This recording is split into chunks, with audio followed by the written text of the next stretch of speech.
has been a country that has been investing in nature conservation way before many nations realized the need to prioritize investment on protecting nature through the creation of protected areas. It's been doing that for 50 years, when the mean average country has been doing that probably for 20 years. So we had a long-term engagement and long-term investment. And at the beginning, we were basically creating protected areas because these were the last untouched areas in a landscape that was transformed, basically because Costa Rican economy depends a lot of on agriculture and exportation crops. But later, after we realized that we have protected a big piece of the country, we realized that there were a lot of people very much interested in visiting those areas, Costa Ricans and foreigners. And ecotourism became something of interest. Costa Rica has been a pioneer in terms of nature-based tourism. And since there's a lot of facilities to visit the areas, it's a very stable, politically speaking nation, is very open, and I would say liberal. It has been become a great destination. More than 2.5 million people visit the parks. They generate around $2.1 billion to the local economy. Unfortunately, not all of those resources are reinvested in the parks, but just this economic circumstance of ecotourism and protected area has made national parks a driver for growth, for wealth, even for a wealth distribution of revenues, and it is a major engine for development. So, through ecotourism and other initiatives, national parks has become a major driver for economic growth and for incomes. That's how the country has learned how to use them in a very pragmatical manner, I will say very smart manner at the same time. And that circumstance has helped us really mainstream the protected areas into the development policies. So nobody dares to present projects to drill oil and gas in a national park, because there is oil and gas and gold in many of those national parks. An option the country can do is, exploit those resources, but nobody dares to promote those kind of ideas because they are producing a lot of benefits, and those benefits are, I would say, fairly well distributed in different social segments. So that's a good example on how Costa Rica has been able to really mainstream national park in their development agenda.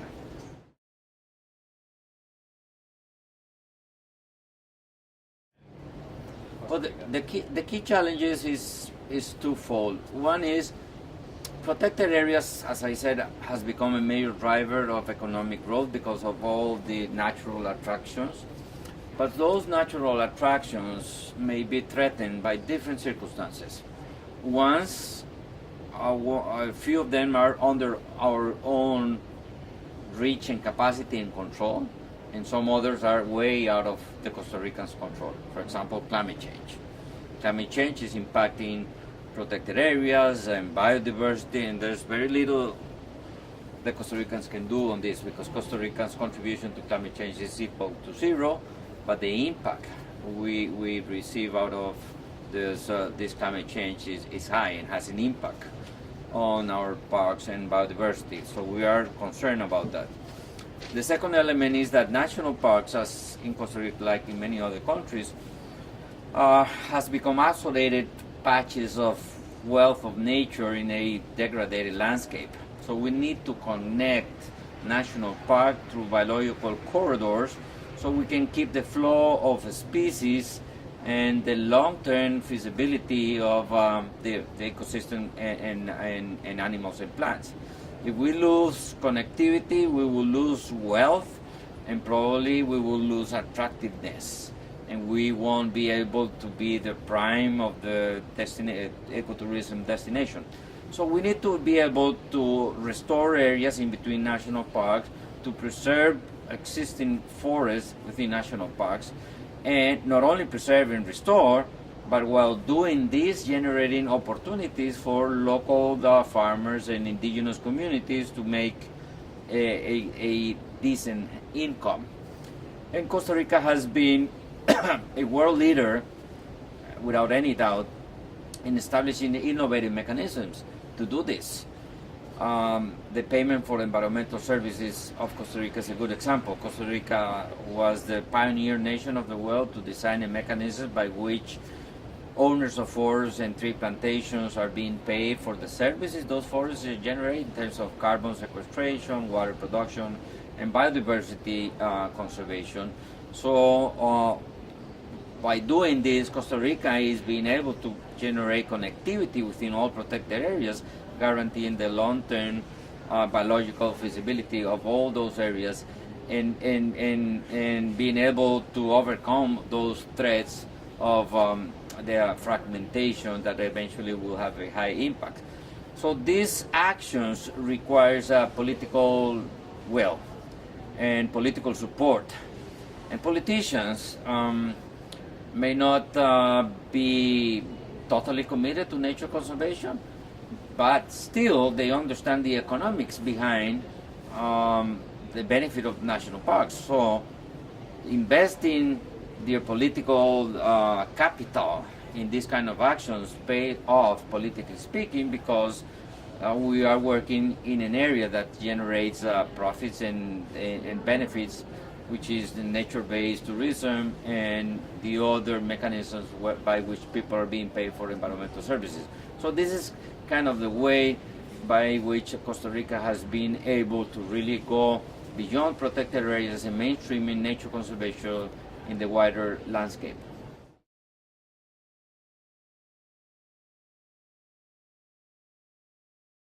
I think that there is not one size fit all standard that can be used in all of the countries.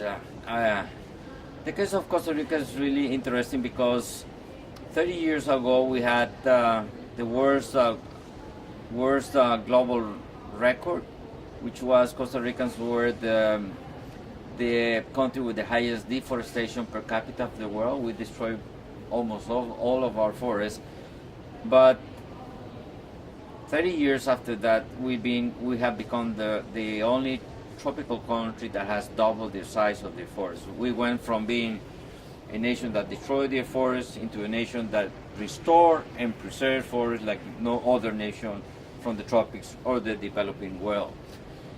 And I think that there is not one reason behind that. There's multiple reasons because there were multiple governments and multiple policies. I will say that there is a underlying element that really helped us as a nation to deal with that, which is the fact that Costa Rica abolished the army many years ago, more than 75 years ago, and invest all of the army-related resources into education and healthcare. Redefine their priorities, invest heavily in educating our people and taking care of the health of our people. And when you do that, you have a more civilized nation in terms of values and principles. You have more resources, and when you have a healthy, well-educated population, nature conservation becomes something important. And those were the enabling conditions that we had to do that. I tend to believe that I don't get how come so many nations spend so much resources in defense and army-related issues when they don't have conflicts or they are not even threatened. I don't get how come an island in the middle of the Pacific has an army. I mean, it's going to be invaded by whom? I don't know. Those are the changes in the mindset that we need from leaders and politicians, so we can be able to understand that nature conservation underpins the social structures, underpins the health and the future of our present and future generations. And it's very ironic. We spend annually around $1,700 billion with a B billion dollars annually in defense, and we on one side, and on the other side we spend just $45 billion taking care of nature. It's like 2,000-3,000 more times we invest as a civilization, as humankind, in destroying ourselves, in destroying our planet, than in preserving it. We spend more money every year consuming ice creams than protecting nature. Those are the things that I don't get it, and those are the things that Costa Rica has been kind of understanding. And once more, not having an army, having strong principles and values associated to human rights, to education, civil rights, the rights of nature, a strong democracy. I mean, those institutional values of a society are extremely important, so societies can be able to really center nature conservation in the development agenda.